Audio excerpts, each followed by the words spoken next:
Hello అండి, welcome to my channel me Suma cooking. ఈరోజు మన ఛానల్లో రెసిపీ వచ్చేసి ఒక టేస్టీ మార్నింగ్ బ్రేక్ఫాస్ట్ అండి. చాలా డిఫరెంట్గా ఉంటుంది. ఇంకా టేస్ట్ విషయానికి వస్తే భలే అంటే భలే రుచిగా ఉంటుందండి.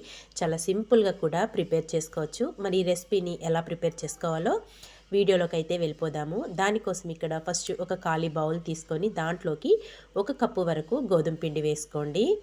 ఇందులోనే ఒక 2 టేబుల్ స్పూన్ల వరకు శనగపిండి కూడా వేసేసుకోవాలి. 1 కప్ వచ్చేసి గోధుమ పిండి, 2 టేబుల్ స్పూన్ల శనగపిండి, 1 టేబుల్ స్పూన్ వచ్చేసి సుజీ రవ్వ వేసుకోండి. మనము ఉప్మా చేసుకుంటాం చూడండి, ఆ రవ్వను వేసుకోవాలి. ఇలా వేసుకొని ఈ మూడింటిని ఒకసారి మొత్తంగా కలిపేసుకోండి చక్కగా. తర్వాత దీంట్లోకి సన్నగా కట్ చేసుకున్న ఉల్లిపాయ ముక్కలు, సన్నగా కట్ చేసుకున్న టమాటా ముక్కలు, సన్నగా కట్ చేసుకున్న కొత్తిమీర కూడా వేసేసుకోవాలి. ఇందులోనే సన్నగా కట్ చేసుకున్న పచ్చిమిర్చి ఒక 2 వరకు తీసుకొని చిన్న ముక్కలుగా కట్ చేసుకొని వేసేసుకోవాలి. ఒక పావు టీ స్పూన్ వచ్చేసి జీలకర్ర, రుచికి సరిపడినంత సాల్ట్ కూడా వేసేసుకోవాలి.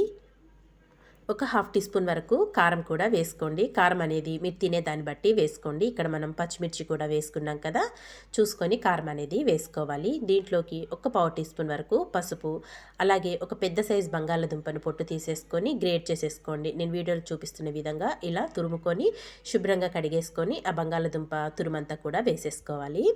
ఇలా వేసేసుకొని ఇదంతా ఒక్కసారి బాగా మిక్స్ చేసేసుకోండి. మనం వేసుకున్న ఉప్పు, కారం ఇవన్నీ ఉన్నాయి కదా, చక్కగా పిండిలో కలిసే విధంగా ఇలా బాగా మిక్స్ చేసేసుకొని కొద్దిగా వాటర్ యాడ్ చేసుకుంటూ మనము దోసల పిండిని అయితే ఎలా కలుపుకుంటామో పల్చగా అలా వచ్చే విధంగా ఎక్కడ ఉండలు లేకుండా చక్కగా సాఫ్ట్గా కలిపేసుకోవాలి.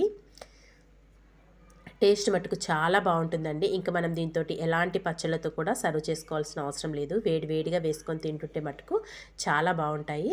ఇదంతా ఇలా కలుపుకున్నాక దీంట్లో మెయిన్ ఇంగ్రీడియంట్ వచ్చేసి ఎగ్స్ అండి. ఒక 2 ఎగ్స్ని ఉడకబెట్టేసుకొని పొట్టు తీసేసుకోవాలి. పొట్టు తీసుకున్న ఎగ్స్ని చిన్న ముక్కలుగా కట్ చేసుకోవాలి. మనకి ఎగ్ ఉడకబెట్టుకున్నాం కదా, దాంట్లోని ఎల్లో పార్ట్ అవసరం లేదండి. ఓన్లీ వైట్నే చక్కగా చిన్న పీసులాగా కట్ చేసేసుకోండి. మీరు కావాలి అనుకుంటే ఇంకా చిన్న ముక్కలుగా అయినా కట్ చేసుకోవచ్చు. ఇక్కడైతే నేను ఈ విధంగా కట్ చేసుకున్న ఎగ్ ముక్కలు మొత్తం కూడా పిండిలో వేసేసుకోవాలి. చాలా డిఫరెంట్గా ఉంటుందండి మనకి మార్నింగ్ బ్రేక్ఫాస్ట్ అనేది.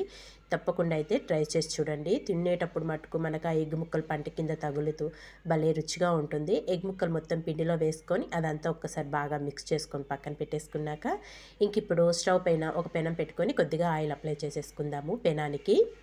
పెనం కొంచెం వేడవనిద్దాము. ఇంక ఇక్కడ పెనం కూడా వేడైంది కదా, మనం కలిపి పెట్టుకున్న పిండిని ఒక గరిటెన్నర వరకు వేసుకోండి. మరీ ఎక్కువగా స్ప్రెడ్ చేయొద్దండి. మనం ఊతప్పం అయితే కొంచెం మందంగా వేసుకుంటాం కదా, ఆ విధంగా వేసుకోవాలి.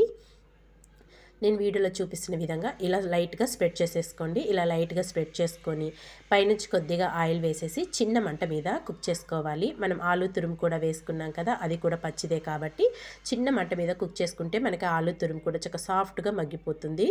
ఇక్కడైతే చక్కగా ఒక పక్క అయితే కుక్ అయింది. ఇప్పుడు దీన్ని స్లోగా రివర్స్ చేసేసుకొని రెండో పక్క కూడా చక్కగా కుక్ చేసుకోవాలండి. ఇక్కడ రిటర్న్ చేసేసుకున్నాం కదా, మళ్ళీ మూత పెట్టేసి చిన్న మంట మీద మరొక 2 నిమిషాలైనా కుక్ చేసుకుందాము. ఇక్కడ 2 వైపులా చక్కగా కుక్ అయిపోయింది. ఇప్పుడు దీన్ని తిప్పేసుకొని ఒక ప్లేట్లోకి అయితే వేసేసుకుందాము. ఇంతే అండి, చాలా సింపుల్గా టేస్టీగా ఎగ్ అలాగే గోధుమ పిండితోని చాలా డిఫరెంట్గా మార్నింగ్ బ్రేక్ఫాస్ట్ అయితే ప్రిపేర్ చేసుకున్నాం కదా. ఒక ప్లేట్లోకి తీసేసుకున్నాక మళ్ళీ ఇంకోటి కూడా ఇలాగే వేసేసుకోవాలి. ఇలాగే మనకి ఎన్ని కావాలో అన్నీ 1 బై 1 మనం కలిపెట్టుకున్న పిండితోని వేసేసుకోవాలి. ఇంకోటి కూడా వేసేసుకొని ఒక ప్లేట్లోకి అయితే తీసేసుకుంటున్నానండి. చాలా అంటే చాలా టేస్టీగా, అది కూడా డిఫరెంట్గా ఉండే మార్నింగ్ బ్రేక్ఫాస్ట్ అయితే ప్రిపేర్ చేసేసుకున్నాం కదా. చూస్తుంటేనే నోరు ఊరిపోతుంది కదా. మరి ఇంకెందుకు ఆలస్యం, తప్పకుండా మీరు కూడా నేను చూపించిన విధంగా ట్రై చేయండి. ట్రై చేశాక మీకు ఎలా వచ్చిందో ఒక చిన్న కామెంట్ చేయండి ఫ్రెండ్స్.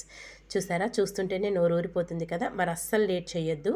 వీడియో కనుక మీకు నచ్చితే తప్పకుండా ట్రై చేయండి. ట్రై చేశాక ఎలా వచ్చిందో కామెంట్ చేయండి. ఇలాంటి మంచి వీడియోస్ కోసం వెంటనే మన ఛానల్ని సబ్స్క్రైబ్ చేసుకోండి.